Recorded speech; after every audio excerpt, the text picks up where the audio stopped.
Front end is myself and Andy. Andy will help me pull wheel tubs off, clean all the salt out, pull the front wheels off.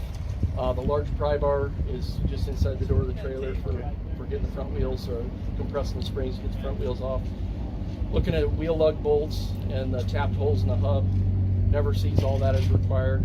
Checking wheel weights, inspecting the front tires for any contact with wheel tubs or anything like that, or any cuts or damage to tires.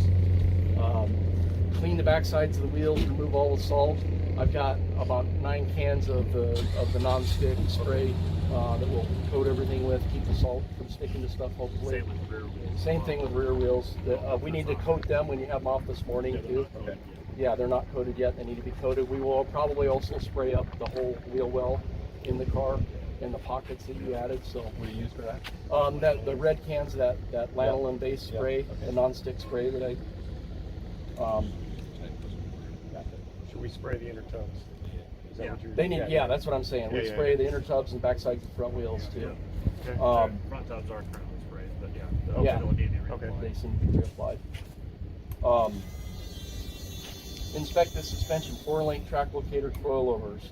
We do have, right now, we're getting a little bit of grease seepage from the gearbox. Okay. I'm thinking it looks like it's just coming from the side cover plate. That has a paper gasket in it. If it had an O-ring, it probably wouldn't leak. But all the rubber seals seem to be fine in it. I'm just saying. It's probably leaked seals running down. So anyway, some of that, if I had that box apart and rebuilt it. So, and it says put 12 ounces in it, and I had a 16-ounce can, and so I'm kind of guessing how much was left in the can.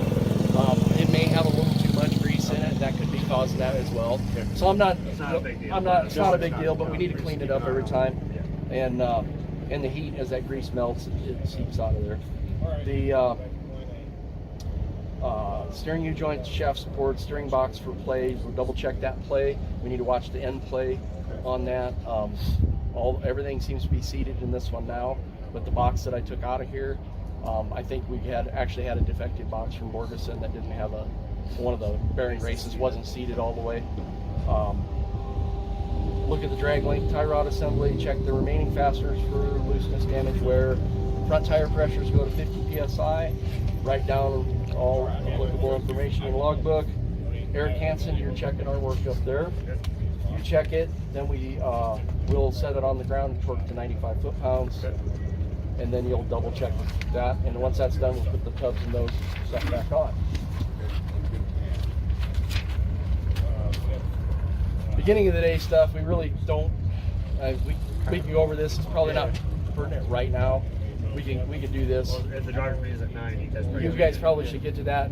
The rest of us can go over this and get the stuff set up. One thing we didn't talk about, and I know I brought it up yesterday, was making the height preferences. We're going to do that. I mentioned that a little bit ago. As soon as we set the car on the ground here this morning, we're gonna make marks on them. We'll just put a little paint marker dot or something, and then a piece of tape or something to mark it. Okay.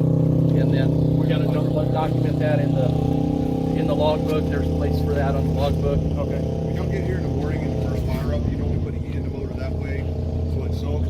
There's not any kind of a oil heater on this thing. No, there's no oil heater. So Well, it's not built like that anyway. A lot of it's tight. It's not big deal. And generally in the starting line, ways out, we'll fire it up for the heat up too. It has a little oil. Yeah, because sometimes the line's 5-6 hours long.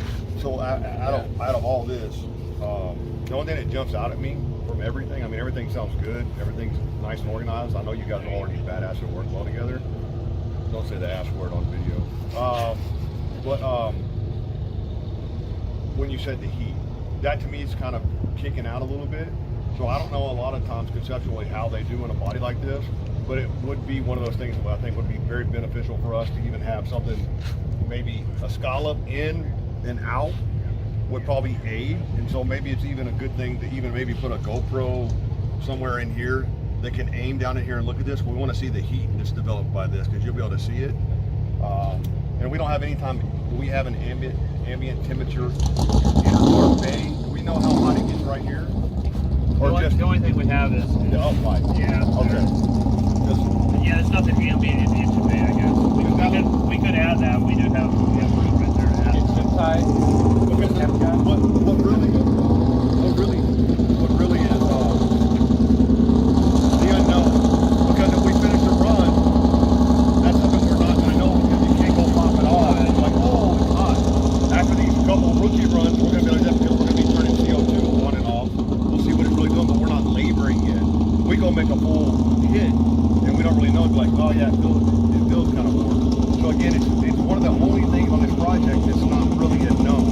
Right. So that's why it kind of the one thing we have is One thing for everybody on your sheets on your individual stuff, we're not going to do a separate packet for every run or another sheet. Right. So date it and time it when you check off your stuff as you're going through your list for each one, and then the next time you're going to go through the thing again, date it and time it. And we're just going to keep it all in the packets that I gave you this morning. You can.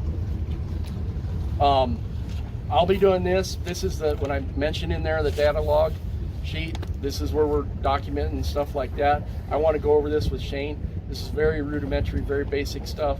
A lot of this is redundant because we have it in we're going to have the information on the race pack too, but I'm just trying to capture where we're at with the initial car setup, event notes, what the weather is here today.